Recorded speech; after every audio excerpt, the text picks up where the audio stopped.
And we are back. What are you saying, Mr. Sheldrick? Not much, dude. I just got a bad... I can hear my heart right now. This is the second giant Red Bull, as you can see. This guy's one of those Red Bull addicted motherfuckers right here.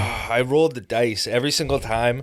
Like, I wake up with a hangover. I'm just like, you can always try to roll the dice with 2 Red Bulls, but then you just feel worse and you have a fast heart. I feel like that's like guaranteed kidney issues in the future. The way you hit them. Body. 100%. Bro, NOS. I've seen you hit those NOS ones. Dude, the ones that look like a NOS bottle. This is me, like, at my lowest. Like, this is the first Red Bulls that I've had at, like, a month. But, like, back before I even did or when I first started doing comedy, where I was, like, working midnights. And then I was also doing open mics. Like, I did when I first started, I would do open mics. And then at 10 o'clock, I would go to my night shift in a machine shop.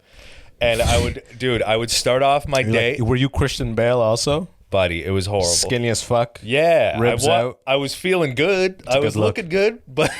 Bro, I can tell every time you come on this podcast, you sit a little lower on that seat. I'm getting that comfier. Seat tells no lies, you know? I'm getting comfier every single fucking Last time you talked to me, you were eye level. Now you're about half an inch lower. Just like, I just slowly start sinking down. Yeah. Like, how was your COVID? Oh, God. I sat a lot. Jesus Christ. Yeah. Let me tell you something. Yo, thank you for having me out to Thanksgiving. That was my first totally white, like... Buddy, that was like a Hallmark Thanksgiving, by the way. I was happy to be a part of it. I know. That turkey. Ooh! You had no idea walking in that we were actually going to try to outdo ourselves like that. Oh, yeah. Like by the way, Tisha was the MVP of the night. Of course. Without a doubt. She made fucking stuffing. She got a giant turkey. She made pies and even when I forgot my bag and I went the next day to grab it, I was like, again, terrific. I grabbed the bag, the door was open. I grabbed the bag. I was like, thanks. And by the way, again, terrific job on that dinner last night. Great. Bravo. That was amazing. You know, it's fucking like for those at home wondering how good was it, every item had a card next to it where they wrote what the item was. And the card was like embroidered. It was homemade apple pie. They wrote homemade on there too, even though it was in the oven. We knew it was homemade, but they weren't going to forget that. And you know what?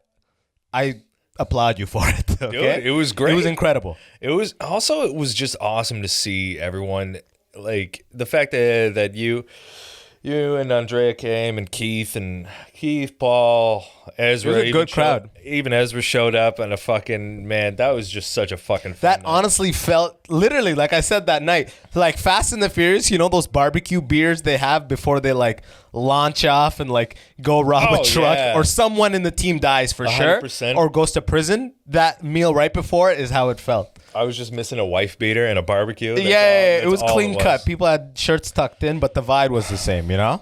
Yeah, that was really good, but yeah, dude. Sorry, I'm just feeling like shit right now. Yeah, what You better, man. You fucking drank 2 Red Bulls. Like you chug Red Bulls and then you apologize for feeling shitty because in your mind the Red Bulls are gonna perk you up. But they don't. They have the opposite effect. They do have like an exact rebound effect. Like it's the exact opposite. The whole time this guy was drinking Red Bull before the episode, he goes, this feels good. This feels like it's going to do something for me.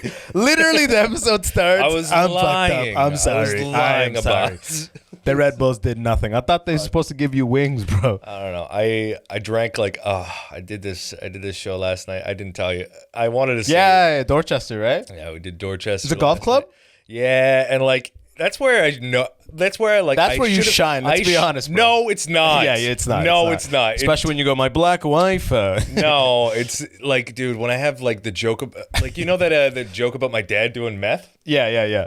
Yeah, I've never heard it bomb. That's a hilarious fucking joke too. Yeah, and that's like, the place for it to bomb. That's dude, 100%. The most white collar guys. As soon, like, because I did a vineyard over the summer, and like I should have known from that experience that what I was bound in for this one, but I was like, I'm gonna get him. Don't worry. And keep in mind, I did get him, but like, fuck, man, like there was at one point I could see this guy in like the middle of the audience. Yeah. And he was like, after a joke would bomb, like not every joke bombed, but when one did, he would like. He would pantomime my mannerisms to his wife, and then he would be like, and then he'd like mouth, just not funny. Actually, Multiple times? Multiple, like, What a fucking prick. Have several times. I don't know. They didn't like me, and I was like, at a certain point, I was just like, okay, yeah, I can see why they don't like me. Like, I'm talking about my friend who married a stripper. Yeah. I'm talking about, like, fucking diarrhea, fucking cocaine, my dad doing meth, my dad beating me, but he has muscular dystrophy. Like, they were on board. I don't relate with any of these things. They were on board. Tell us about your RSP. And at a certain point, I was like, what do you guys want to talk about now, huh? You guys totally hate me? Let's talk about heroin. Yeah. They're like, how about when a clown actually gets the groom hole 7, everyone dies. Hole 7's fucked. Someone leans over to you. Hole 7's the butt of jokes in this course. And like the guy who was pantomiming the set the entire time, like that was just commenting on every bomb. After that, he was just walked by and he was like, great set. And I was like, oh, fuck off. Fuck you, dude. People are the worst. It's like, it's like I saw you. I could see you I saw the you. entire time. Oh, man. How'd Rita close it out? Rita's fucking great. He did the work, huh? Cleaned it up. Like, keep in mind, I didn't bomb entirely, but it's like it still was those pockets. Like, it was a difference of having fun and getting paid and then working for my money. Like, fuck, man. Like that whole time, I'm going through it. I'm like, I don't know how they're gonna receive this joke. Like, I'm still doing it fine. Yeah. I'm like, I'm doing it how I would normally do it, and then like my timing's not fucked up, and then they're just like, no, not for us. It's just not hitting. Yeah. Nope. And I'm like, this worked everywhere else. But okay. All right, you guys. Fuck you. Yeah, there's a stick up your ass, man. Yeah. I hate when audiences are like that, but whatever. It's because, you're white, and but it's you also talk about some stuff like you're not white sometimes. They're like, we don't know whether to root for this guy or not. Because at first glance, you would think you have the small town appeal. At first glance, you would think, he's gonna win over this white collar crowd. People always assume that. Yeah, People exactly. Like, That's you'd the be the funniest guy thing. who would fucking kill at these white rooms, and it's like, no, I'm not. Trust me. You know what is my favorite thing about being at a show with Max? And it happens, it doesn't happen all the time. It's happened enough times that it kills me. He'll be there. His wife will be there, who's black, and he'll make a black wife joke. And whenever they bomb, it's the funniest thing. He's literally just did that audio thing. But the point is, I love watching you bomb black wife jokes in front of your wife. It's because she makes the funniest faces. I don't even have a lot though. But she literally looks like she's like knitting. Yeah. Like, that face someone like a grandma would make while knitting. Yeah. And regardless of what you say, she's still knitting. Yeah. She just doesn't it's even literally, look up. it's unfazed. Because she can hear it. She always hears it, but she's just not, I don't know. She's not disappointed or anything like that, but she's just like, she's laughing because she's going to be able to talk shit on the way home. She's like, yeah, I guess you're not as funny as you thought. It's like, all right. Shut up. Yeah, all right. Shut up. Fine, Tisha. But yeah, like, I don't know. Most people assume that all white audiences are going to like the white comic who's a class, who kind of like guys who look traditionally like kind of Captain America-ish white. Like, that's not the look these days. No, they think that a white guy is going to do well there. No, they're not. Let me tell you something. It is an uphill battle right now. Bro, you could literally wear a Public Enemy shirt right now and it would make sense. To get people to like us right now, it is such a fucking uphill battle because like as soon you'll see it where like comics nowadays, they'll talk about like, I have a joke that talks about how easy it is to hate on white people, and just commenting on that, people are like, oh, like, you've had it hard. And it's like, I'm just making a joke, but this is exactly what I'm talking about right now, that I can't even comment on something. Oh, you could be totally racist towards white people right now. It is fucking crazy. Yeah, I'm like, hey, Whitey. Dude. Your time's come, Whitey. What was it? He's like, fuck you. What was it? It's like, fuck you, Blackie. And then the restaurant goes, right? Who was it that was the record screeches? It just gets attacked. I can't remember who was telling me this. Like, this was like this is a year ago. So yeah, they were like, I thought I saw you at the grocery store the other day, but it was actually just another white guy. Wow. And I say that because you all look alike to me, and I'm like, Jesus. Like, if you are the oppressor. If look in the mirror. And then they look at it like they're punching up, and it's like, if you were to switch that around, it'd be totally fucked up. But hey, all right, fine. That's fine. You could wear a Public Enemy shirt right now, and it would be totally justified. 100%, dude. We are. But it's that thing. But in a dark night, if I had a button to switch between black or white, and it was like I'm getting pulled over at night, I'm gonna go white every time. Oh, dude, I could totally see that. So even though that guy made that joke at that grocery store, you're still gonna push that button in that scenario. Oh, I 100%. So it's now it's almost like some shit is coming in your face in an effort to balance out. It's not like I'm thinking that we have it the hardest now. It's it's just like it's far from it. Yeah, it's almost like social punishment a little bit. It's just like right now I'm just getting shit over something that it's like people say that it's because like I've been privy to certain privileges, and it's like, I don't know, I grew up in the welfare district, man. Like I grew up on a farm half the time. But it's the look. But bro, here's the beautiful part. It's the look. I 100%. Because you'll tell stories. Because when I first met you, you had a story about I've had 37 jobs. Okay, you know who gets hired 37 times, and you know who gets hired the easiest I've ever seen? Me. You, bro. Yeah, I know. You are just like you leave a job and you're working at a job within like 2 weeks. Yeah. And here's another white thing about you that's very white. And it's hilarious to me, okay? Right. You will start a job and you will have time off requests immediately. Oh, yeah. Dude, I had vacation time. I've used 5 vacation days, and I'm not even 3 months into this. Yeah, exactly. Like, it's just like, you'll be on day one. They'll be like, all right, you're going to have a 90-day probationary period. You're like, okay, that's sick. But next week, I can't work Friday, Saturday. They're like, buddy, regularly, people don't ask for time off in the first 3 months. It's like, that's sick, but I'm going to be in Dorchester next fucking Friday. I don't know. The whole goal for me being able to find a job, though, is just like to find something. Because you remember when I tried doing Uber Eats, right? Yeah. Like trying to do Uber Eats and have a marriage and do comedy. It's like, one of those things that has to change, and has to give, yeah. And you kept almost dying on the bike. Yeah, and on top of that, fucking Uber Eats, it's like it's not sustainable. It's not a sustainable lifestyle if you're trying to do 3 different things. Yeah. Like, there's no fucking way. Even if it's just one. Yeah. You can't pedal your way to your future. You can't pedal. You know what I mean? Like, no, like the guys who are doing that and making $2,000 a week have given their lives for it. are entirely dedicated to that. They have 10-hour days. They eat half their paycheck away. They're not, man. You know what I love about Uber Eats is like everybody works Uber Eats. But as it gets later and later, you see who is really the backbone of Uber Eats. Because like, I'll be at Andrea lives right next to McDonald's. Yeah. I'll walk by it during the day. Uber Eats, half black, a third white. The rest are like Indian, right? Yeah. 10 p.m., maybe a couple white, a lot of Indian. Yeah. 1 a.m., all Indian. 100%. 1 a.m. or midnight and past that, 100%. It becomes all Indian. Everybody else is either like, okay, like I'm going to sleep or I'm going to do social stuff. I don't know what it is, but the Indians will just be like, no, I'm trading my time. How do I make the most out of this thing? Trade as much time as possible, and that's what I'll do. You know what I mean? Dude, 100%. They'll start at dinner time, end at fucking last call.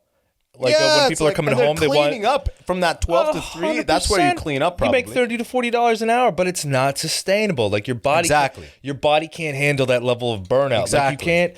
Like when people say like, oh, you have to have this level of dedication to be able to like work and achieve your dreams, and you got to fake it till you make it. All that shit. It's like you actually have to find something during the day that is not as strenuous as a fucking labor job to be able to pursue something that you have to perform on stage that night. Like if you are doing something that is 100%, you are giving 100% physical effort the entire time that you're at that job, you are going to be burnt out at the end of the day. That's why I say shout out to Joe Botello, who I had on the podcast. That guy works, he roofs, he's like a full-time roofer, and he's hitting the stage a lot.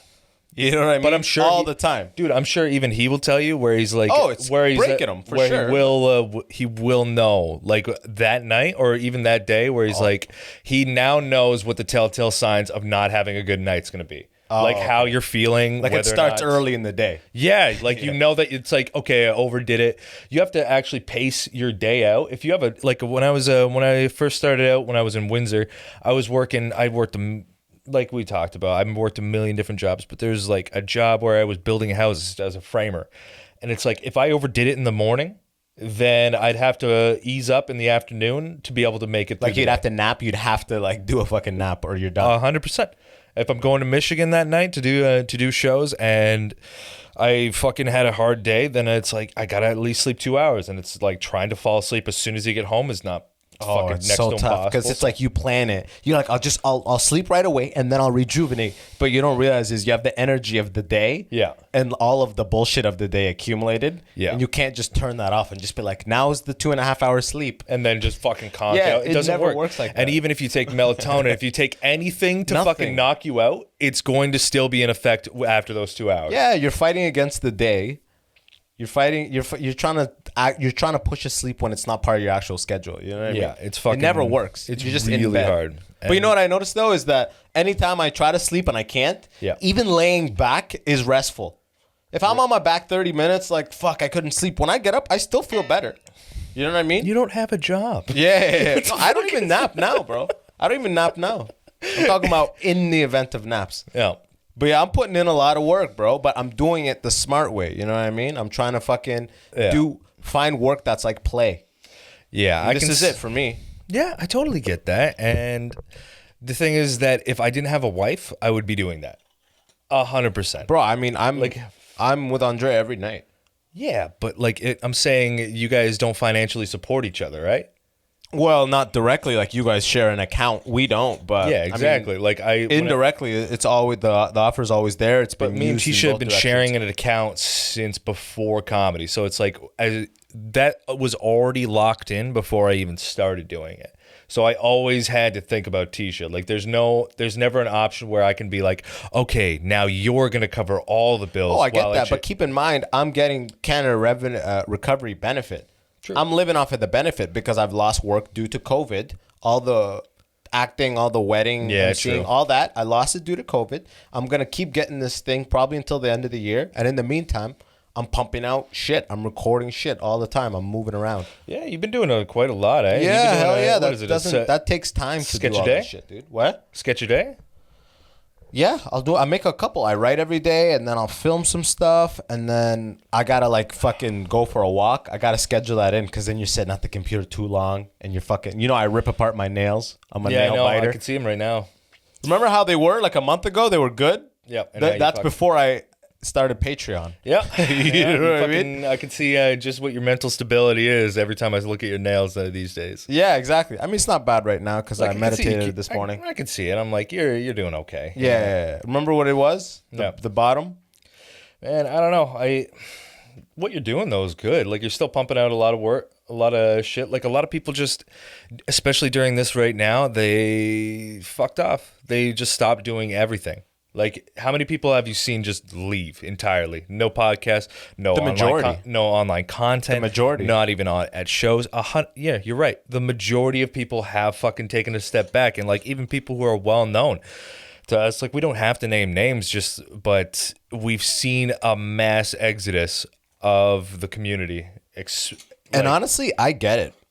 I really get it because I felt like a lot of people were just in there for whatever reasons that weren't legit. For social aspects of it, not to actually create not to actually try to push an art form, not to create, not to actually just do it's not a dream. It's like a cleansing. We'll see once COVID is past and the smoke clears. Call it the culling. We'll see who's left. What'd you say? The culling. Yeah. Is that what it is? Yeah. Am I just literally plagiarizing a whole thing? No. It's just culling? It's just another culling. What is that? It's like culling the herd. Oh, this is like, see, this is some small town shit right there. No, Please do tell. What's culling? Culling is like when you cut out the weak within a herd. Like by what means? Murder. Oh yeah, you just identify them and shotgun to the face. Well, I haven't done this, but like it's something that farmers would do. Farmers or even like hunters do. Like they're culling the herd. They have to take out like. To speed the speed of the whole herd up. Like there's some people slowing it down or some shit? No, it's just like who... No, some people got to go sometimes. Yeah, some people got to go sometimes. That's it. Sorry, we're at 200. We're at 200 capacity.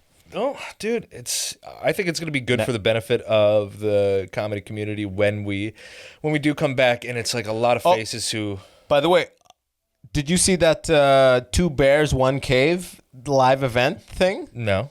So 2 Bears, 1 Cave, Tom Segura, Bert Kreischer, they have a podcast called that. You notice how every like of those LA comics, they've all got like a couple or third auxiliary podcasts. Yeah. Just to capitalize on like their thing. Of course.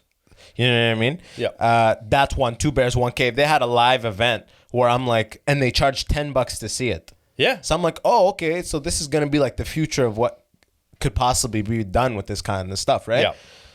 My buddy gets me an access code to it. I go, I look at the access code. They're just sitting there. They got some nice like CGI intro where bears and they put their names on it. And they're just sitting there getting fucked up for an hour or 2 hours. They're getting Coke. They're literally ordering Coke live because it's like a extra, you know what I mean? Like cocaine? Cocaine. Oh, cocaine, really? Alcohol, everything. Because it's like a private live event. So they were just doing coke. Okay. Oh, I didn't see them do the coke. And my buddy was like, "Yo, he's watching." He's like, "Man, they're ordering coke right now." They're like, "Should we?" They're like, "Should we get a dom?" They ordered a dom.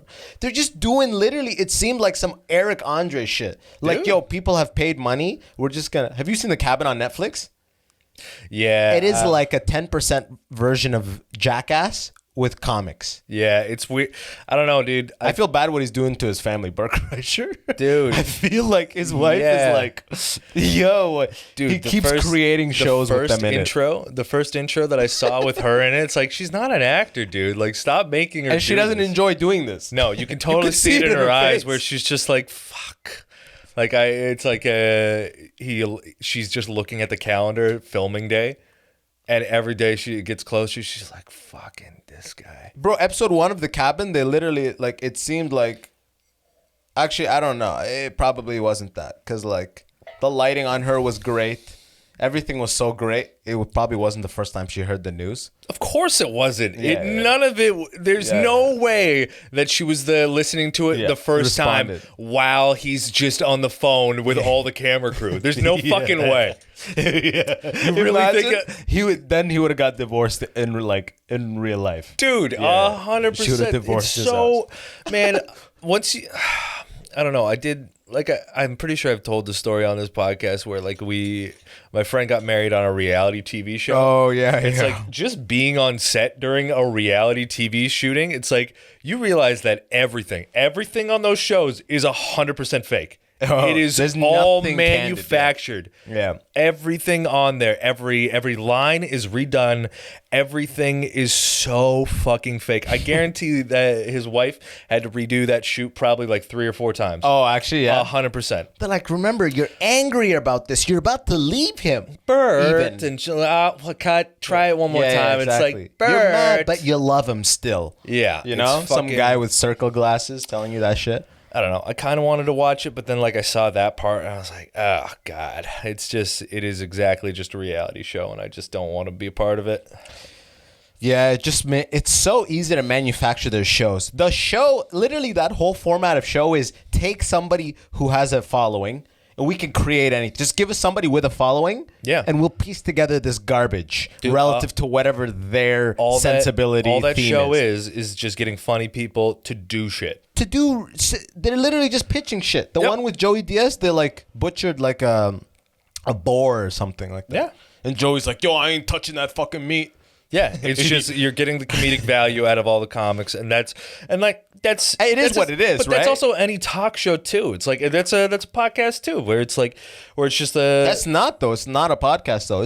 This is something different every time, depending on the energy of the person coming in. True. That is like, let us list crazy stuff that Jackass did 10 times already. Like 10 times just Jackass did, but now it's with Bobby Lee. True. Yeah, I could see that. I don't know. We'll just do wacky stuff in a cabin, and it'll be hilarious. It just looks like kind of looks like those hype houses. It looks like a Kreischer's version of a hype house. Yeah. Have you ever seen those? No, I haven't, but I get it by like the name. the Hype TikTok, house? yeah, it's like a TikTok cruise or like even, Put together? Yeah. Like big TikTokers come together to live in a house. Yeah. That sounds like You've a never heard fucking nightmare. Yeah, A hype house? 100%. It's the same thing that fucking Logan Paul and Jake Paul did, where they just like got a bunch of creators. Yeah. And they get a house together and then they have like their own. I feel like everyone's just trying to do like their own version of the Truman Show at this point, where it's just like their entire life that's just right. manufactured around this TV show that they're kind of trying to semi-make. It's weird where they're just like everything is everything is this fucking perfect moment where they're like, oh, I just put this in his fucking laundry bin. Watch his reaction. Ha ha ha ha. Fuck you. Yeah. Right? It's like and then there's mad graphics. Like someone is just doing 90% of those roles is that guy in editing in post. Dude, exactly. It's nothing. Just like nice text, quick cuts. I'm like, this is all being done in post. And the goofiest motherfuckers, you know what it is? Yeah. They just get kind of like, I mean, like eye candy, like to tween bitches. Yeah. Like they get those guys. They're all like that. They literally these guys. They literally look like a Korean boy band. They each have their own look. Yeah. You know, he's the bad boy buzz cut. He's the blonde. Dude, funny it's the one. Backstreet Boys He's the, formula. Yeah, that's all Spice it is. Girls bullet, like literally the same shit. It's and they're just like getting beautiful people. That's just all doing it is. personality stuff. There's no content. What? But it's all every one of them is the same fucking they're like carbon copies of one another. It's literally none of them are original. Like none of these guys in these houses have any. They just look good. It's literally another spectrum of. For younger generations, it's another spectrum of porn. It's very stimulating, fast cut stuff. You know what I mean? It is useless. It's you gain nothing from it, and it's addictive. Yeah. Just boom, boom, cut. What? Yeah, like it's, you know what I mean? To like 12. I guess it kind of is like our Jackass, but way toned down. Yeah, by far. Like it's not the same content, but it's the same gist. It's like it's YouTube just friendly, nothing... so we could probably click that made for kids thing, and they could actually like play that. Yeah. Well, what did TikTok start out as? It was like a lip syncing thing, wasn't it? Bro, I don't even know what's happening with TikTok anymore, man. Well, what's going on? It's what's happened with your videos? Nothing. It's just like you look at what you got to make for it to hit the numbers. Here's the reality. Do you look at like what the trends are? Like no, never. Okay. Never. I never look at the trends. Okay. Because I realize you got to just do your thing. Yeah. You know, like some people are just, they find the trends and they do the trends. Yeah. In these apps, people don't really want these multi-talented things. Mm-hmm. But actually, Nima, let me take that back. Nima does many different things.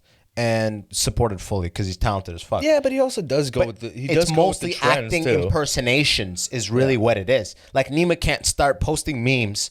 Yeah, people be like, memes? You're not a meme guy. Yeah. When I post memes, I could tell like the response is like but like the overwhelming response is kind of like you're not really this from you. You know what I mean? It's not what they're following you for. But I don't follow the trends. I write original ideas or memories or funny stories. I recreate them. But I look at how one does versus the other. Yeah. So you're never writing specifically for the audience. Are you just writing what makes you laugh? I'm doing it the way that the idea, you know what I mean? It's it's tough to have constant ideas. So now what I did was I was like, things that the recurring character that's popular is Immigrant Dad. Yeah. Right? Of course. Things Immigrant Dad does. That's the stuff I'll list out when I'm thinking of ideas. And then out of the best, I'll do the best one and I'll do it how he did it. And I'll actually make it funny because I'm actually also a comedian. Yeah. I don't just recreate it. Yeah. I make the right person the butt of the joke. You know what I mean? There's little things that like some guy would just recreate it, but I make it funny. Like it's not just accurate. It's also funny, you know? So literally that's what I do. But looking at what works on one end versus what works over here. Yeah. Like doing a long. Well, do you remember like when we were doing Plus Time, like we would try so many different things.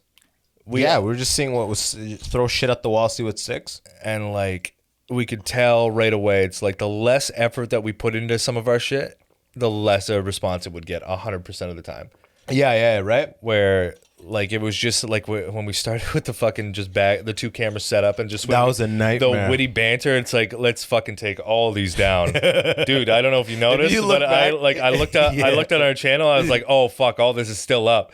And then I was like, I made a lot of them unlisted. I was like, these don't represent anything we do nowadays. That's so funny. Yeah, I did us the favor of just being like, let's just fucking bury these ones. Yeah, there's a bit on YouTube. You remember that bit? Robot tests are getting. I'm not robot test. Oh yeah. I'm like, I'm gonna take that off YouTube. yeah. It pains me to watch it. You know what I mean? I know you do. I know you don't like it. Yeah. There's certain jokes. I love being friends with like good friends with certain comics where it's like I'll watch you do a joke and I can tell from your mannerisms it's like you are so fucking over this joke. Oh yeah, you are so done with it, dude. That actually reminds me of this. I think you were there. There was this one audience member at this one show. I forget what joke I did, but as soon as I did it, he was like, ugh. Dude, I had this. It was like when Jam Easy does that one thing where people don't fuck with it. You know, Jam Easy, God bless him, but when he kills, he kills. Yeah. When he bombs, he bombs. Oh, yeah. You know what I mean? If they're not on board with it, he has trouble. He seems to have trouble with commenting on the fact that he's bombing. Oh, yeah. If he did that a little bit more, he'd Yeah. ride that wave a lot nicer. Mm-hmm. But he sticks this thing out, and some people fuck with it, some people don't. It's the same case with all of us. But I heard the same. Someone did the same thing to him one time when he did the, ooh, hey. Yeah. They were like, ugh. Yeah. They did that. What was it? I was like, oh, God. The one time, you remember that weave joke that I had? Where Which it's like one? disarming a weave? Yeah, And yeah. I was like, I had to explain. I had this bit or this joke at the beginning where I explain what a weave is, and it's like a weave. It's a hair that you have to sew into your real hair. It's beautiful, it's elegant, and it's why I'm broke. And it's like, and I just heard I heard one of your friends would just be like, ugh. It's like.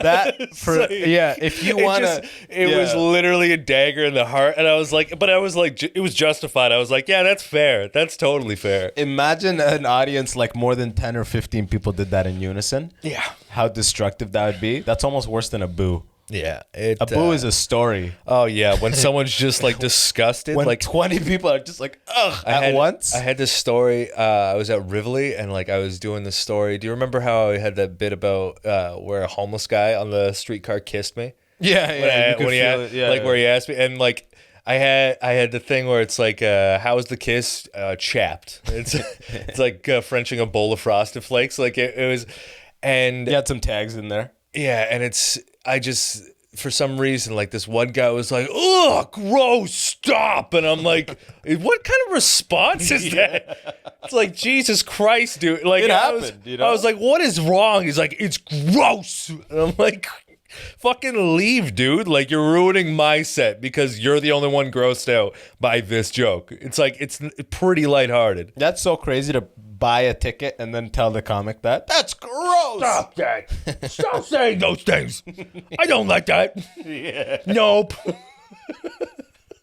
Some people are fucked, man. Some people are fucked. Oh, yeah. I fucking, man, I was thinking about it the other day where it's like, think about back to like all the worst mistakes you've ever, like not even mistakes, but it's like in terms of going to a show thinking that, oh, it's probably not going to be that bad. But then you get there and it's like, oh, it's even worse. Bad. Yeah, it's even worse than I thought it was going to be. What's funny is I've had that exact train of thought so many times. It's actually funny. Yeah. Because you always think, I'm sure it's going to be good.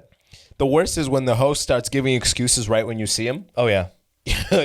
One time I did a show out of town early on. This is by, what's his fucking name? Dylan, whatever. Yeah. Oh, my God. This guy, one time I get to a show, he goes right away. We were both at the show.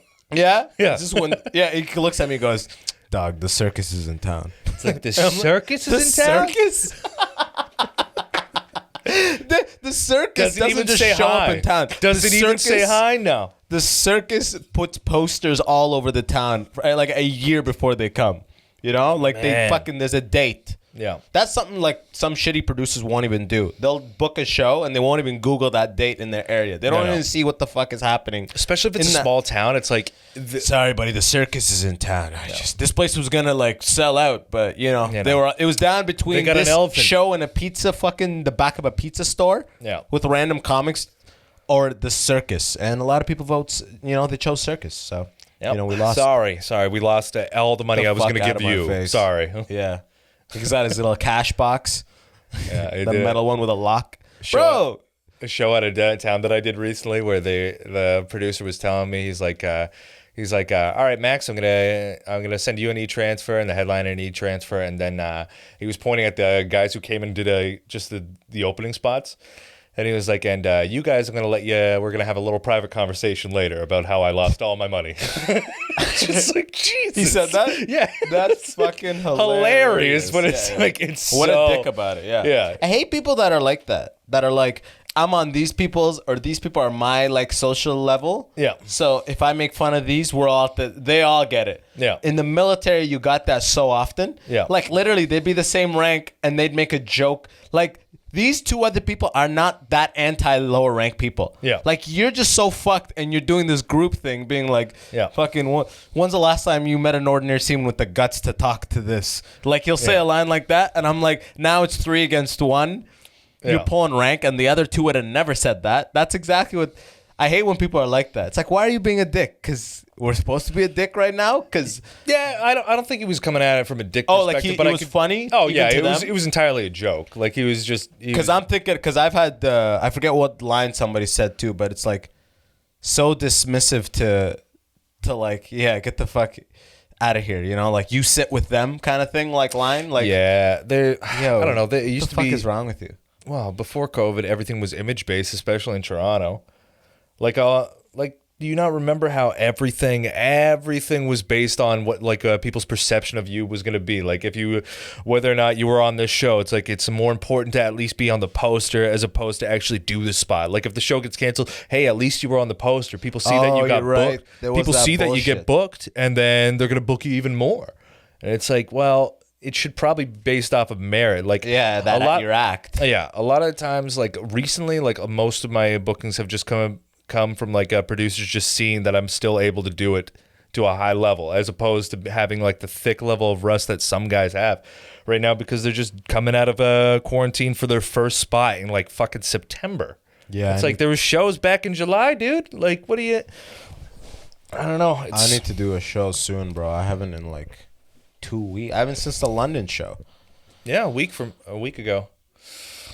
It actually feels like the old times. Like, literally this Tuesday, we're gonna go to...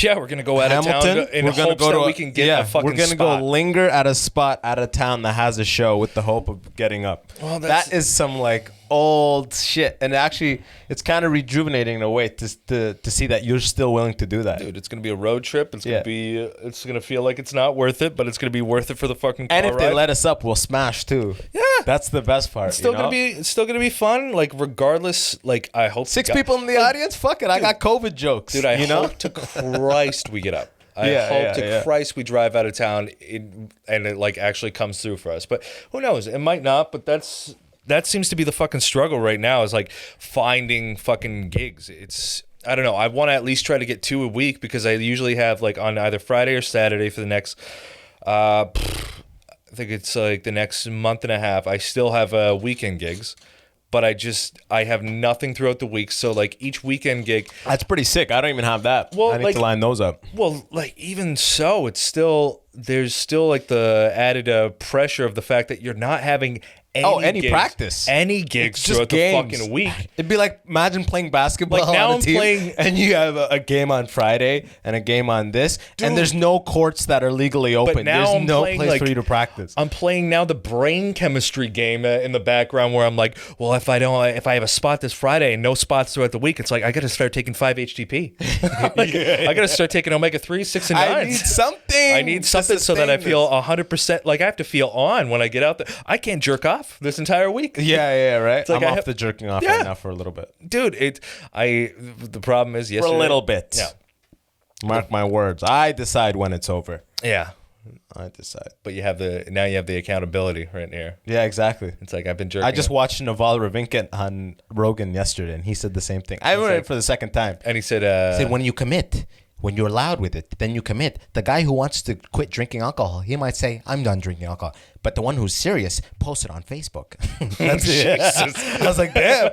I'm at home writing notes and shit. Post it on Facebook. Underline it twice. I'm fucking ready, bro. I'm ready, bro. Yeah. No, I need to get some gigs. But yeah, it's like the problem you're saying, man. It's just, it's so rusty. Yo, thank everybody that we're both on the London show. I think the show went great. Oh, yeah. That was fun. But man, I'm not booking any show until at least 2 months after we're And the moment that I can consistently get on stage, 2 months after that is when I want to do a show. Because I realized in this London show, I'm like, I was thinking, this is right at the cusp. Like, I'm thankful because I had shows and then second wave hit. dude. And now that the second wave hit and it's too cold to have patio shows, I'm not really getting anything. Yeah, dude. I was thinking the exact same thing where it's like I wanted to start producing a show this year again, like where it's like a weekly show. But as soon as it started, even when it came back, I'm like, we don't even know what the second wave's going to bring. Like, people are starting up new venues, new shows during the summer months. It's like, man, you're building something that there's such a good chance from what the reports are saying that it's going to be torn down again. Like, why would you try to, like, I get the point of producing shows at like certain venues, but it's like, we've seen people try to start new venues when it's like they're saying right now that we're probably going to lock down again. And yet you see something open up and it's like, fuck, I really hope that it doesn't. I really hope it works out. Yeah, but then it doesn't, and it's like, it's so heartbreaking. Yeah. And that's why I'm operating on the theory now that this all swings out with the season. So as we transition into spring, hopefully we put this whole pandemic business behind us, and then once like flu season hits of 2021, they have like a plan, be like, okay, we're back to this 100 people, this, we have vaccine. I don't know what the fuck is gonna happen, but it's like they have to keep it at a certain reasonable level. Like, they have to keep the cases at a certain level where it doesn't get out of hand to the point where it doesn't even just leave with the season. It just keeps spreading and more. Yeah. I even if it does, I think we're done at that point. And not done in the sense of like, we're gonna have a shifted mentality of it. Yeah. Like 1 year of being like, even if the numbers continue, we're gonna be like, I think everything's gonna change permanently, where it's like everything is work from home, or people are just gonna be like, okay, fuck this, because like it's slowly killing all of the people that are really susceptible to this are kind of getting like cleared, so to speak. Yeah. So as the time goes by, those people, like, the numbers drop because it cleared out all the old folks' homes. The cases are up, hospitalizations and deaths are down. And it's because we have the proper precautions in place where it's like, yeah, sure, the people who are getting sick, it's like they are getting sick, but it's like, it's mostly young people at this point. It's shifted in Mark got it. He had little sniffles and he was done. Yeah, Raphael had it, and he said he only had the runs. Yeah. And he's like, yeah, it lasted for like 3 or 4 days. I smoked a joint with Mark. Yeah. When he had it. And I was like, oh, fuck, I got it. Like, I smoked a joint with the guy. And then you fucking took the test? I got the test, didn't have it. I'm like, okay, so. Oh.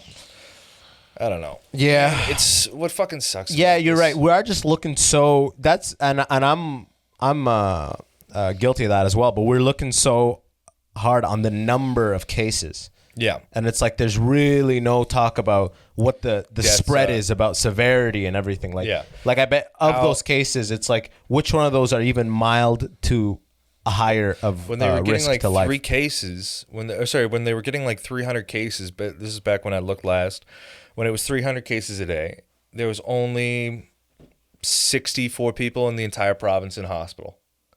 Wow. Yeah, It's like I literally saw the news today. They're like, come on. Newfoundland had 17 new cases, the highest it's ever had. I'm like, 17? Yeah. Dude, if we have why is this hitting the news? Here's the thing: is that if we have to fucking wear masks, fine, we'll wear masks. It's not a huge issue. I'm honestly, if people are saying like, oh, I get too much. Well, you're not going to the anti-mask rally in Toronto, bro? Dude, I'm just like, I don't. Who's going to the anti-mask rally? A lot of people. Who's that driven? Who's that so anti? Like, first of all, I will say that I'm not. None of us really know. The people who only really know are like specialists. You know what I mean? And actual people like who know shit about pathogens through the air. And like the main course is put a mask on to reduce spreadability. Yeah. Okay? And if people say that it doesn't work, it's like doctors still wear them for surgery because it does work. Like, it's something that we do, that we have shown that it works. And I get people who say fuck the mask, but I can't. If you, Toronto, some guy had it on his story. It was a huge crowd. Yeah. That many people are that moved to be anti-mask that they're willing to show up like that? I don't know if it was also anti-lockdown because like I don't disagree with us. You wearing can be masks. anti-lockdown, sure. I'm fine with that. But being anti-mask and rallying about it is fucking retarded. Like I think, you know, when I look at the fact that we're locking down again, it's like if they push it another month, we are going to see such a crazy amount of businesses shut down. But man, if they made it up until this point and they got a rejuvenation of a couple months of business, they'll make it again. If they made it that 6 months or 4 months or whatever it was earlier. It was like 3 months before they could start having people inside. Or having at least people on the patio. Like, we are still doing that, but it's like they're still not operating at a good business level. Like, I don't know how anything is operating. I think just there's a benefit for businesses too, I'm sure. But you're not only seeing that the businesses are getting less money, but you're seeing less workers at those venues. So it's a huge amount of the workforce that is being shifted, which is why you seeing people leave the city and rent prices are fucking dropping right now. Oh, the move right now would be to collect, if you're out of work due to that, would be to collect your benefit and be living in the sticks somewhere. Yep. Wherever that's an option for you, that's like furthest away from city. 100%. Like, granted, I'm not moving anywhere. I'm not. Well, yeah, I mean, same. I can't move this whole studio setup. Like Tisha's working. I'm working. Why would I fucking move? I get that it's like we have no access to anything right now, but man, fuck that. I'm not uprooting my life. I'm gonna wait it out. It's like, if anything, we're moving to like maybe a 2-bedroom. That's, if anything, we're upgrading because the rent prices are lower now. Oh yeah, just opportune time, huh? Yeah, like, and it's like, granted, it's opportunistic and it's kind of shitty that it's like we're capitalizing. Well, it's not like you're kicking somebody out of their place. No, it's a vacant opening, but what are you gonna do? Yeah, I mean, if you're paying almost the same price for a 1-bedroom, why the fuck would you not switch to $150 more for a one? Yeah, for a of course, switch to the 2-bedroom. Then you can With have a like balcony? an office or something. I would like love that. to have a balcony. Watch you have a kid right away when you get that. I'm not gonna do that. Watch you have a kid right away. I called it on this podcast. If you come back, next time he comes back with a fucking like a child in his lap during the podcast. Just like, oh, who's a little mistake? It's like, can you give your kid to Tisha for a second? Why is he here, Buddy? I love him more than anything. Man, I think that I will. The day that I do have a kid, I do feel like I'm going to fall into being a really good dad. Yeah, I mean, I would fucking hope, bro. Imagine you're like, man, I'm going to be the worst dad. I'm not even saying that and then we're like, I'm not even joking saying that I'm going to be the worst dad. I still think it's going to be a fucking struggle. I think I'm going to resent that kid. You're going to resent that kid? Yeah. Resent the shit out of that kid. But it's the timing of it. In my head, I'm like, oh, it's the timing. I actually just told Zeus on the last, on some ep we did. But first of all, I don't want to be the old dad. Was it on the Patreon? I don't want to be the old dad. Yeah. No. Check out the Patreon. No, well, what's that? Yeah, that'll be this week's episode. Yeah, so look for that. Okay. What's it called? I don't want to be the old dad. No. You know? I don't know. Number one. And number two, part of me goes like, yo, I want to have kids when I'm financially good, you know? But I almost feel like it's like... Well, what's an old dad, really? Like being 50 when your kid's 20 or what? Or being... No, that's fine. That's if I have a kid now, that's pretty much what it'll be. Being 60 when your kid's 20 or what? Being 40 when my kid's born. That's an old dad. Yeah. Being 45 when my kid's born. I don't even think that's a bad thing. It's not. I just don't want that personally. I don't want to be that. I don't. Are you not going to have kids then?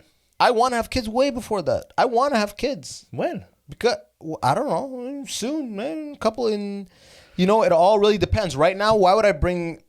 I have zero financial stability. So right now, the idea of pregnancy is like fucking... It's a nightmare. Yeah. Like every idea around that is a nightmare. Okay? Yeah.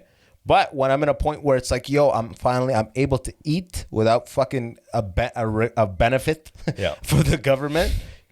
When you're able to actually not dip into credit cards. Or exactly. When I'm good, then right then it's when the money's coming in, when you can, when you're stable. I 100%. But I know myself at that point, I'll be like, yo, I want to get a little more. So but then at that point, it'll whenever it happens, because it's like.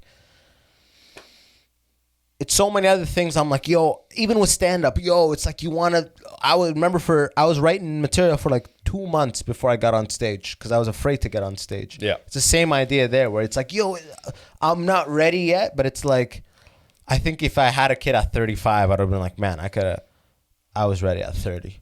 You know what I mean? Like, and then I want the smallest age gap between me and my first kid. Just because I just want that. You know what I mean? I just feel like that'll lead to a richer life experience in my mind. I don't know. I'm of a firmly different belief where it's like I kind of want to experience as much of life as possible without the burden of a child first. Yeah, but I don't look at it as a burden though. Well, I do. I 100% do. You know what it is about you know why I want a child? Because at some point you get really obsessed. There's something poisonous about putting yourself first for so long. There's a point where it's like I'm already at that point where it's like right now my sole focus is like my ambition. Yeah. And I'm at the end where it's like that ambition doesn't die, but I think it's better for all things. It's better for my life. It's just better for everything if to shift your main focus, your main priority to not being yourself. I think that's gonna be for a better life. Yeah, I could see that, and granted, I'm not disagreeing with you, but it's like just difference in perspective. Like my whole sole focus is just to make sure that me and Tisha are good. Like, and granted, she's probably gonna be the deciding factor of when we have kids. Like when she's finally saying, "I really want to start having kids," it's gonna be like, "Yeah, probably, okay." Like I'm personally not gonna push the argument. There's never going to be a time where I'm going to be like, yeah, now's the time. No, I mean, at the end of the day, it is always her choice regardless. Of course. And But I'm saying what I want, that's what I want. But I'm never going to be like, I'm good financially right now. Let's do this thing. Yeah. You know what I mean? But But the thing is that I'm never going to be the one who brings up the conversation. Well, I bring it up. Like I don't know. Bro, I don't think I think the best life is to have a family that puts your efforts into context. Yeah. Puts what you fight for into context. Yeah. You know what I mean? Whereas, because at one point you're fighting. I'm not disagreeing with that at all. I'm just saying that I'm never going to be the one who says when we're ready. If Chris D'Elia had kids in his early mid-30s when he was just beginning to pop off, it would have been way better for that guy.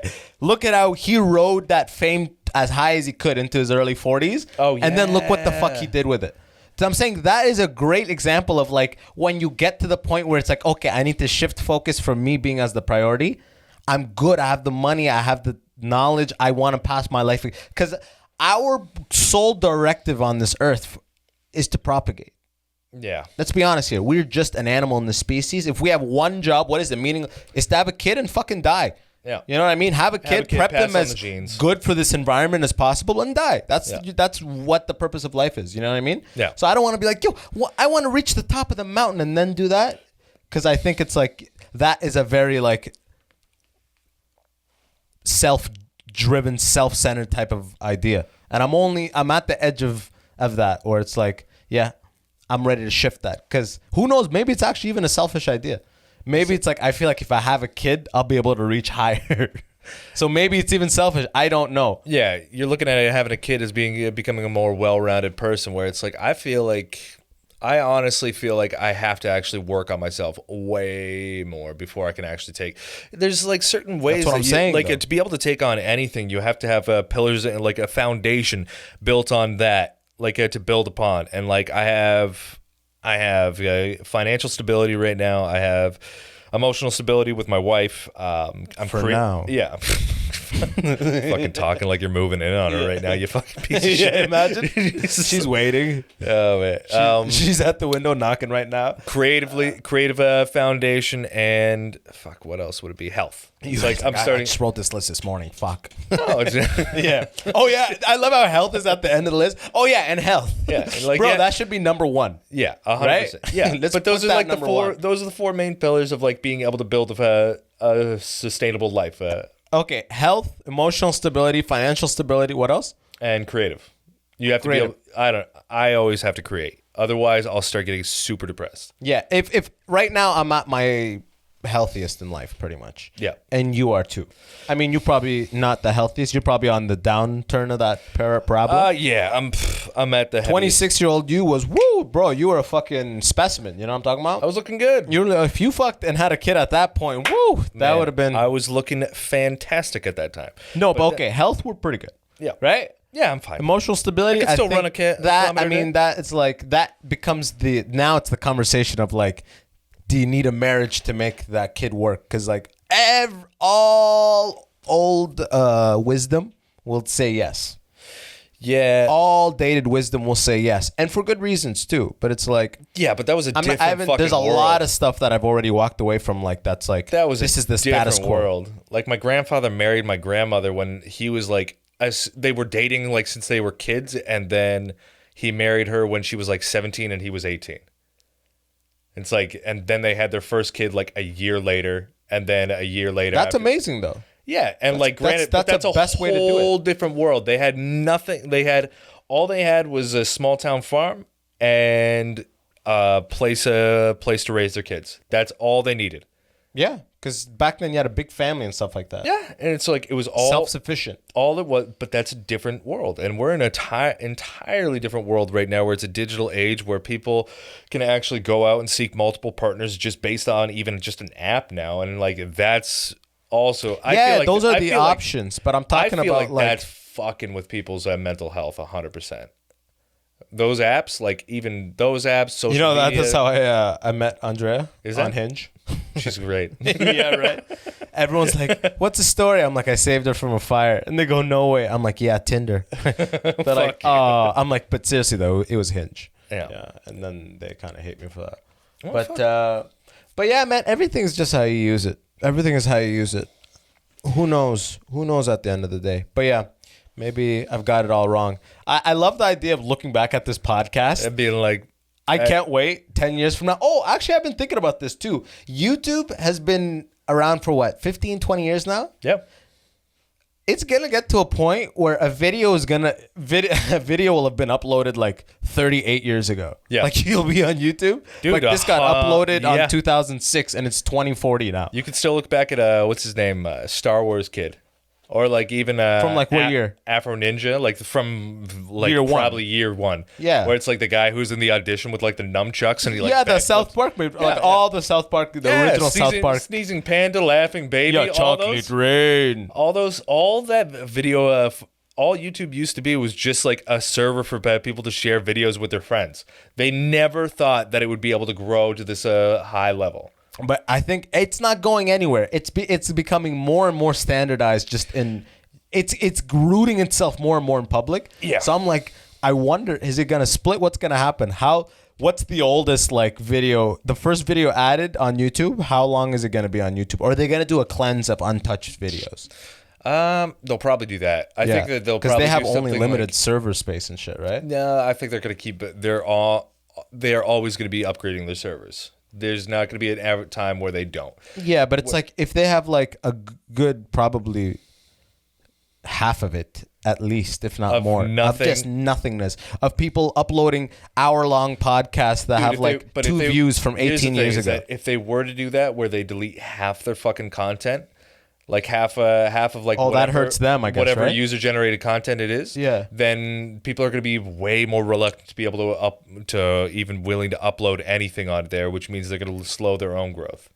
It's like if people aren't even willing to try because they're like, oh, if it doesn't make a big enough splash, YouTube will just delete it, and it's like, oh, gotcha. Yeah. What if they have like a 15-year rule where if it doesn't have a 1.1 growth, it must go or something like that? I don't know. I'm just thinking out loud. Maybe. Like, if something's up there for 15 years, I think people are probably going to be like, yeah, maybe just delete it. I wonder if future me will regret saying this? Saying not this specifically, this and some stuff on this, but like in general, all the things that I have said in the collection of these episodes. Oh, yeah. Or not. Will I look to it as like a journal from like 2020 back, like in 2050? Am I going to be able to just like? There's going to be times where you're like looking back. Like I look back on like the old Joe Rogans. Yeah. Where it's like episode 1, episode 2, he's still dropping fag and all that shit. Yeah, he's like he's just saying fact. He's he was a different guy back then. Holy shit! Yeah. He's become very. He's become a different changed person. his way. No, I feel How do you feel about that whole Joe Rogan being bought by Spotify? Well, he wasn't bought by Spotify. Well, he has exclusive. Like, that's the only place you can go and listen and watch it ad free. Did you see that he apologized? He's for still something on everything. He apologized for something he said on there. It's like you've never seen Joe. Wait, Rogan. he apologized for something? Yeah, he apologized for talking about the wildfires. I'm pretty sure it was like. I think he was saying that liberals were starting the fire. I can't remember exactly what it was. It was something about the wildfires. I can't. Bro, at some point when you get involved with big money, you just got to play ball. Yeah, you know. And like then you he think a guy like that was the first time I've ever seen him like actually do a public apology for something he said on the podcast, where he's like, "Yeah, I should have done my research. I was talking a little too freely about it, and honestly, it was a little bit reckless of me." And it's like, you're a That's ridiculous. You gave him an inch. I've never seen. No, you gave him an inch. And some now, people are like that, you know. That's why, and it's like, it's rough because, like, Patrice O'Neill, for example, was never gonna be a Chappelle, Kevin Hart level ever, even if he lived. He was never going to be that. He got he didn't because of his personality. Yeah. He's hilarious, and when it comes to pure comedy, fucking one of the best who ever did it. Patrice right? O'Neill, That's yeah. undebatable. He's on the Mount Rushmore of my comics. But it's 100%. like those comedy, being a comedian, being anything is like an equalizer bar of many things, right? Yeah. And he was just too combative. The same thing with Godfrey. Yeah. The same thing with Ari Spears, specifically Ari Spears. Ari Spears was fucking he just hates that. He thinks like he could have been this biggest thing, and he's just constantly looking at other Did you ever hear motherfuckers. that Chase story? What? The Chase story? Yeah, of course I've heard of that. That's fucking bananas, eh? Yeah, it's like you're a fucking pro headliner. He's gonna smash anything he does. How can you even be worried about that? But like, what professional would do that? But like, he's just constant. Have you ever heard him on the Champs, Neil Brennan and Moshe Kasher's podcast? Go listen to the Ari Spears episode. This nigga is just like, who? Name a nigga. Name these niggas. Why? You know why? Because Hollywood don't like the like. He was always that guy who would, like, as soon as it came to be like, why? A nigga can't do that? Like, some guys like Rogan will just hold that back, and then they do $100 million deals with Spotify. Yeah, true. But then when you do $100 million deals with Spotify, you got to start apologizing and doing some shit Patrice would have never done. True. These people would have never done, right? So you sell your soul a little bit, but he's got a family, and he's trying to give his kids the most. So it's I would probably apologize once or twice if they gave me $100 million, like for sure. But that's what I'm saying. You wouldn't like. You got to play ball in a new type of way. Man, imagine what would you do with $100 million? Probably, I don't know. I mean, that's with so much money. I feel like I'm afraid that I would get obsessed with investments. I would become like a venture capitalist. Like I do venture. I do like. Angel investments on the side, just how Nas does, man. Nas invests in people just based on their character, based on their ideas. Wow. And it's like the more I go through life, I've done so many things, and the older I get, the more I see what leads to success, what leads to failure. Yeah. You could have a telling. Let's say I'm 38. Let's say 39. 10 years from now, I have millions. Yeah. You know what I mean? Okay. I have millions. I'm satisfied career-wise. I'm touring. I'm trying to do a thing. Whatever the environment looks like at that time. But part of me is gonna have money, and part of me is gonna want to just not hold the money, and I don't want to just put it in an account. I'm not gonna invest in mutual funds ever in my life, really. You know, I'm gonna invest in myself. Okay. You know what I mean? I'm going to invest in myself. I'm going to save, and I'm going to invest in other things. I'm never going to put it into an account that it's going to be managed. I'm going to take risks. I'm going to invest in friends like ventures. You know what I mean? Yeah. You got to take risks. I'm not going to just try to get 3% here and there. And in doing that, I'm going to want to take risks with startups where it's like, yo, that guy's the next guy. Because I've called out so many people, and you have too, I bet. Yeah. Where you're like, yo, that person is gonna, bro. When I was a teenager and watching Laugh Factory every videos, I knew Chris D'Elia was gonna hit, TJ Miller, and Gerard Carmichael. Yeah, true. I knew all three were gonna hit, and they all hit. They all hit in succession. Boom, boom, boom, boom. They all hit undoubtedly. You know what's fucking crazy is that did you ever watch Russell Peters' Comics Without Borders?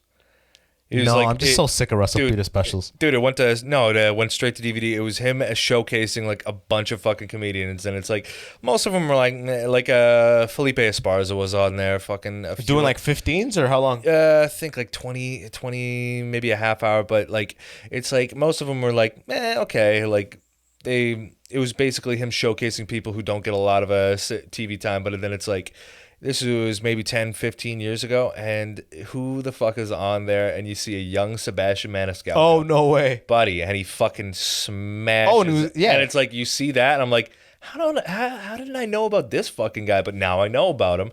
And like, you just see this slow eventual climb to where now he's selling out Madison Square Garden. Yeah, exactly. Fucking 30 days in a row. Some ungodly number. I thought he sold it out 4 times. I don't know about 30 days in a row. You sure?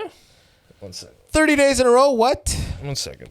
Just keep talking. 1 second. Either way, the point is, like, I don't even know if that is even an option 10 years from now. I feel like it'll be like you'll go with your 4 or 5 friends to a virtual room that is like those Japanese style movie theaters where it could blow air and it could blow fucking smoke, and it shows a big screen of us doing it live in the headquarters of whatever this place is, and it like is the most interactive comedy show. It's doing a hologram like that Tupac and Coachella, you know? Like that's what it's going to be, because there's now that COVID has happened, there's just going to be, every business is going to have action plans, contingency plans. Everything is going to have to be built such that if the next one comes, they'll still be able to operate, you know? Because that wasn't a thing at all up until this point. Okay, well. It's going to be the case. But whatever that is, I hope we're killing it at that time. 4 times in 2 days. 4 times. Exactly what I said. Okay. And you fucking... Sorry.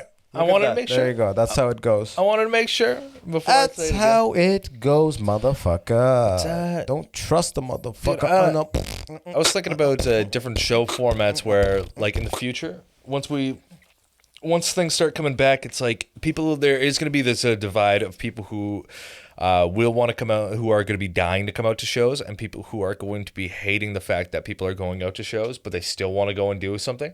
So there's going to be one of the things that I noticed that with live shows, like Zoom shows, it's like there's no audience. There's no built-in audience. And you can't hear any feedback for the comics material. It just sounds fucking weird. It sounds I just did weird. It the other day. And it sounds weird, and it does not seem fun at all.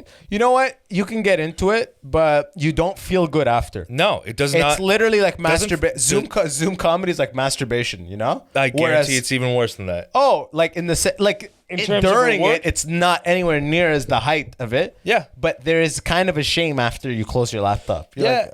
And like, man, so what I'm thinking is there's certain applications where you can get, I was telling you about before, where it's like Switcher Studio, this application I've been using where you can set up multiple virtual cameras that run to a single hub, and then you can broadcast it as a live feed. So what I'm thinking is you have a live show and then have several cameras set up where people can watch the live feed from the show, pay a small ticket price, and then sell tickets through that way. Where people still want to come to the show, but they're worried. They're worried about coming out. But then you still need people at the show. Yeah, exactly. So you can still cater to both audiences. Gotcha. Like, as opposed to being the guy who's like, I'm going to run a Zoom show. But suddenly now you need to pay for a fucking production team to be at every show. No, it's one person. You have several cameras set up. 3 cameras, and then you just to a live feed? Yeah. You're going to be doing that while hosting? No, have one other person who's running that. Okay, so that's one guy right there. You got a guy doing the door. The guy who's doing the door can also do that. It's like you don't have to have it where it starts when the show starts. He doesn't have to work the door. It could work if you get enough people in attendance where the vibe is a show. Yeah. You know? And give that person, I don't know, maybe have someone take over, give that person a spot. I think it's definitely doable. And I'm just excited to see more of these. People with money take a stab at what you're saying right now. Yeah. Let's see. I'm waiting for people. I was hoping would already happen because I think we already talked about this. I'm waiting for comedians, high-paid comedians, to pave the road for how they're getting to their audience. So little guys like us can be like, oh, that's how we're doing it. We could do it. That's why I got the access code for 2 bears, 1 fucking cave thing. Yeah. They're just doing outland. They're trying to justify the $10.50 price by being like, let's do crazy shit. How much? $10.50? $10.50. I didn't pay it. I just got the code, but that was the price point. Yeah. So I'm thinking in my head, that's a price point where it's like they just want you to pay it and not try to torrent it or some shit like that. Yeah. It's small enough you just pay it. I'm like, I wonder how many people got this because they just sat there getting fucked up and having a normal podcast. Yeah. Well, I don't know. Like you're seeing virtual premieres now. Like Mark Norman did that, where it's a virtual premiere of his special, and like I'm watching it, and I'm also watching the donations come in as it's premiering, and it's like you're seeing like it first starts trickling in like $5 here, $10 comments, and then it's like as it's about to start, it's like you see like $100, $200, $150, and it's like you're seeing all this money just slowly just start to fucking ramp up, and then when the show starts, you see like every once in a while someone will post like another $100 or $20 or. Does it show the accumulated amount? No. Okay. And you can't like you could probably look back and like calculate all the money that he made for the thing, but it's like that's going to be the idea was to. That is something that you're going to see a lot more of, where people do virtual premieres of their specials on YouTube, not charge anything, and then just accept donations of anyone who wants to. Pay what you can. Because the whole idea is the benefit is that it is free. The benefit to you is the ability to put this out there and people now know your name. And now when you write your next thing and you come to that town, they come see you. But now with this thing, you can actually cash out quick. Exactly. Like a couple G's. And like he capitalized on that, and now he's making more online content, and now he's building a bigger following based off of that. There's a lot of... I don't know. There's a lot of people who are doing things in a unique way that you can kind of start seeing, and just seeing what they're doing right and see if you can maybe try to make it better. Like, yeah, I mean, I was so excited before COVID hit, man. I was like, there's so much happening. Working on my YouTube. I was like, yo, I'm going to keep working on getting more subscribers and building a following. And then in a couple of years, I'm going to tape 20 or 30 minutes of like honed stuff, and then drop it in bit by bit, like the way Scholes did it. You know what I mean? Yeah. 1 a week, 3 minutes. I'll do that for weeks, I right? had that thought too, but it's like... It's like, yo, now it's like... Dude, the show quality, to get the proper audio for these from these shows requires so much work. Oh, yeah. Our guys for that London show, they're going to give us crazy. They're sending all of ours soon. And it's like, going to be crazy quality. But that's a team of people. I'm going to cut down chunks of that. But it's like, if I were to try to do that just on my own, like it a lot of these shows, nearly as good, dude. A lot of these shows where it's like you'd walk out of frame of the camera for half the act, and you wouldn't realize it till later when you took the SD card out. And also, like everyone's so spread out. The audio does not sound as good if you're just doing it off of phones. It just does. You can't. If you're posting it, you can't just do that. You need a second source with a quality mic. Yeah. Otherwise, you're kidding yourself. You know. Yeah. It's crazy. Especially if it's just the camera's from the back, so the audience laughter is more powerful than the audio of the comedian. It's like, what the fuck is this video even? Yeah. We'll get it. I'll figure it out. We'll get it, brother. Yeah. But yo, we reached the mark, man. Let's land this thing, homie. All right, dude. Thank you so much for having me on. You're not going to plug shit because you ain't got shit going on. No. Just follow me on Instagram. I do have some things that are in the works that I'm going to start releasing weekly videos, not daily videos, but weekly stuff. I'm going to start up a TikTok, but the Instagram, follow me at Max Sheldrick, and yeah, there's going to be more coming. Description as always below. Yep. Yeah. And I got a podcast that's eventually going to start. I'm not even podcast king. I'm not going to fucking even at this point. I'm not even saying when it's going to start, because I'm not even going to start until I can actually do a consistent thing. Yeah, you got to be consistent, homie. Yeah. And it's fucking, and granted, like, much love to you, dude. I've said it before and I'll say it again. You've been consistent with this thing, which is why it's growing an audience, and it's a good show. I appreciate you, bro. Appreciate you too, bro. The Immigrant Section. Yeah. I love the viewers and the listeners. I appreciate y'all big time. Wherever you're on, actually, if you leave a review, it helps out as well, especially if it's the podcast space like Apple or whatever. It helps. But from my end, you know where to find me. You know, these episodes come out every Tuesday, Patreon every Friday. Check those out, and keep listening, keep enjoying. It's going to keep coming. Thanks, homie. Thanks, bro. Peace.